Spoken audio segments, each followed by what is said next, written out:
Om Swastiastu. Perkenalkan, nama saya Fajar Arimat Rizky dari kelas 12 MIPA 6 nomor absen 3. Pada kesempatan kali ini saya akan menganalisis unsur kebahasaan dari artikel yang berjudul Perkembangan Seni Sastra dan Wayang pada Masa Hindu-Buddha.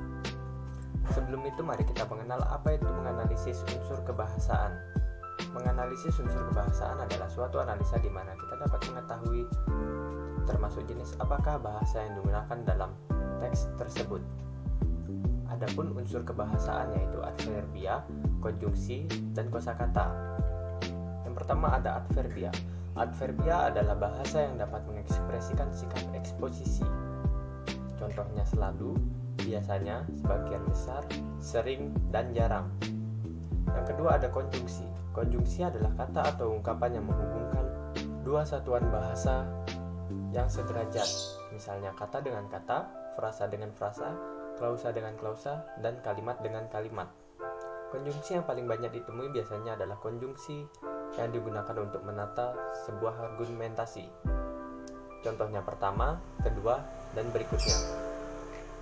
Lalu ada konjungsi yang digunakan untuk memperkuat argumentasi, seperti selain itu, sebagai contoh, misalnya, padahal, dan justru.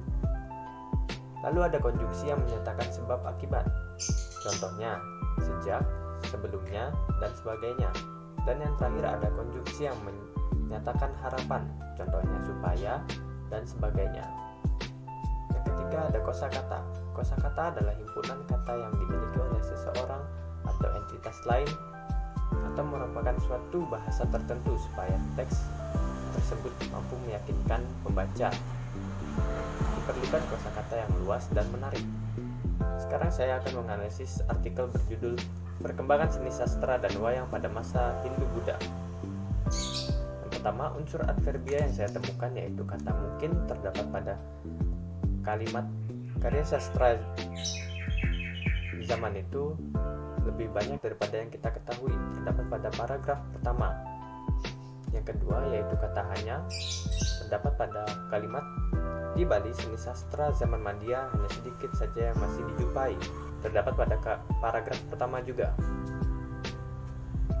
Masih banyak lagi kata juga pada paragraf ke-6 dan kata kadang-kadang pada paragraf ke-7. Selanjutnya konjungsi yang saya temui yaitu yang pertama, kata tetapi terdapat pada kalimat tetapi karena tidak seperti seni sastra zaman kuno yang masih tetap disimpan dengan baik, terdapat di paragraf pertama.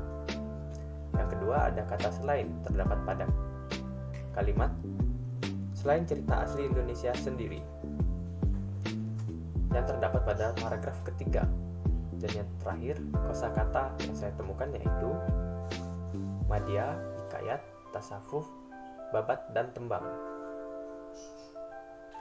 Sekian analisis unsur kebahasaan dari saya. Sekian, terima kasih. Om Santi Santi Santi Om.